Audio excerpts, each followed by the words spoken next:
دوستو میں ہوں وصال اعظم۔ مشرق وسطیٰ یعنی مڈل ایسٹ میں ایران اور امریکہ کے درمیان جاری جنگ ایک نئے اور خطرناک مرحلے میں داخل ہو چکی ہے۔ گزشتہ چند دنوں میں امریکی فضائی حملوں میں مسلسل اضافہ ہوا ہے، یعنی امریکہ نے لگاتار ایئر اسٹرائکس کی ہیں ایران پر، جبکہ ایران نے بھی اپنے رد عمل کو وسعت دیتے ہوئے، اپنے رسپانس کو اور پھیلاتے ہوئے ریجن میں موجود امریکی انٹرسٹ اور امریکی انفراسٹرکچر اور اتحادی ملک، یعنی جو بھی دیش امریکہ کے الائز ہیں، جو ملک، ان کو نشانہ بنانے کے دعوے کیے ہیں۔ ایران کے صدر مسعود پزشکیان نے واضح الفاظ میں کہا ہے کہ ایران اس وقت امریکہ کے ساتھ فل اسکیل وار یعنی مکمل جنگ کی صورتحال میں ہے، اور اس جنگ میں معیشت سب سے اہم محاذ بن چکی ہے، یعنی اکانومی۔ موجودہ صورتحال کیا ہے؟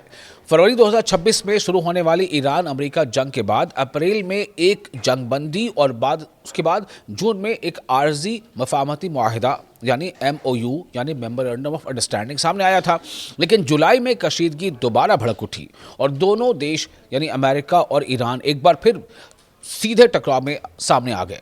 امریکہ کا سٹینڈ ہے کہ ایران اسٹریٹ آف ہرمز میں بین الاقوامی جہاز رانی یعنی انٹرنیشنل نیویگیشن اور تجارتی راستوں کے لیے خطرہ بن رہا ہے، جبکہ ایران کا کہنا ہے کہ امریکی حملے اس کی خود مختاری یعنی سوورینٹی اور قومی سلامتی یعنی نیشنل انٹیگریٹی پر حملہ ہیں۔ امریکہ کا 10واں بڑا حملہ۔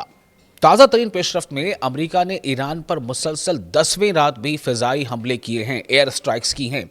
امریکی سینٹرل کمانڈ یعنی سینٹ کام کے مطابق ان حملوں میں ایرانی فوجی کمانڈر سینٹرز، ڈرون اور میزائل لانچنگ سائٹس، فضائی دفاعی نظام یعنی ایئر ڈیفنس سسٹم اور بحری تنصیبات یعنی نیول جو انسٹالیشنز ہیں ان کو نشانہ بنایا گیا ہے، نیول سینٹرز کو نشانہ بنایا گیا ہے۔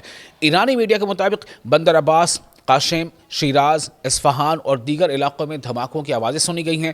یہ حملے ایسے وقت میں ہوئے ہیں جب امریکہ ایران کی فوجی صلاحیت کو لمیٹڈ کرنے کی کوشش کر رہا ہے۔ امریکی فوجیوں کا جانی نقصان۔ گزشتہ چند روز میں امریکہ کو بھی نمایاں جانی نقصان اٹھانا پڑا ہے۔ رپورٹس کے مطابق جارڈن میں واقع ایک امریکی فوجی اڈے پر ایرانی حملے میں کم سے کم 3 فوجی ہلاک ہوئے ہیں، جبکہ ایک اور فوجی ابھی بھی لاپتہ بتایا جا، جبکہ کچھ ایسی رپورٹس بھی سامنے آ رہی ہیں، خود نیو یارک ٹائمز یا دوسرے ایسے اداروں نے یہ خبر دی ہے، رپورٹ کی ہے کہ اس میں جو نقصان ہے فوجیوں کا وہ اس سے کہیں زیادہ ہے، لیکن پینٹاگن اس کے بارے میں زیادہ کچھ ریویل نہیں کر رہا۔ اس کے علاوہ عراق میں ایک اور امریکی اہلکار بھی ہلاک ہوا ہے۔ امریکی میڈیا کے مطابق جنگ کے آغاز سے اب تک کم از کم 17 امریکی فوجی ہلاک ہو چکے ہیں، یعنی مارے گئے ہیں، جبکہ 400 سے زائد زخمی ہوئے ہیں۔ صرف جولائی کے دوران تقریباً 100 امریکی فوجی مختلف حملوں میں زخمی ہوئے، اگرچہ امریکی حکام کا کہنا ہے کہ زیادہ تر اہلکار دوبارہ ڈیوٹی پر واپس آ چکے ہیں۔ امریکی صدر یعنی امریکن پریزیڈنٹ ڈونلڈ ٹرمپ نے خبردار کیا ہے کہ ہر امریکی فوجی کی ہلاکت کا جواب ایران کو کئی گنا زیادہ قیمت چکا کر دینا پڑے گا۔ IRGC کا رد عمل کیا ہے؟ یعنی اسلامک ریولیوشنری گارڈ کورس کا رسپانس کیا ہے؟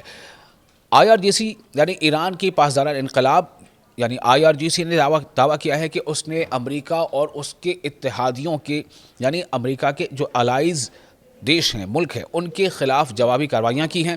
IRGC کے مطابق کویت میں ہمارس امریکی میزائل سسٹمز، راڈار تنصیبات، سیٹلائٹ کمیونیکیشن سینٹرز اور ڈرون بیسز کو نشانہ بنایا گیا ہے۔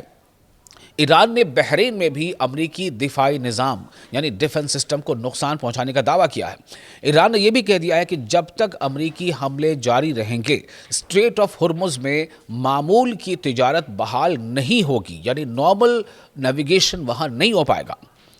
اب آپ سمجھیے کہ اسٹریٹ آف ہرمز آخر کیوں اتنا اہم ہے، کیوں اسٹریٹ آف ہرمز کے ارد گرد ہی امریکہ اور ایران دونوں جو ہے ایک دوسرے کے ڈٹ کر مقابلہ کر رہے ہیں، دوسرے پہ حملے کر رہے ہیں۔ اسٹریٹ آف ہرمز دنیا کے اہم ترین بحری راستوں میں سے ایک ہے۔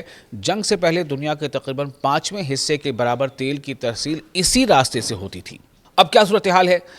اب صورتحال یہ ہے کہ بحری نقل و حرکت شدید متاثر ہو چکی ہے، آئل ٹینکرز پر حملوں کی اطلاعات سامنے آ رہی ہیں اور عالمی منڈی میں تیل کی قیمتیں دوبارہ اوپر جا رہی ہیں۔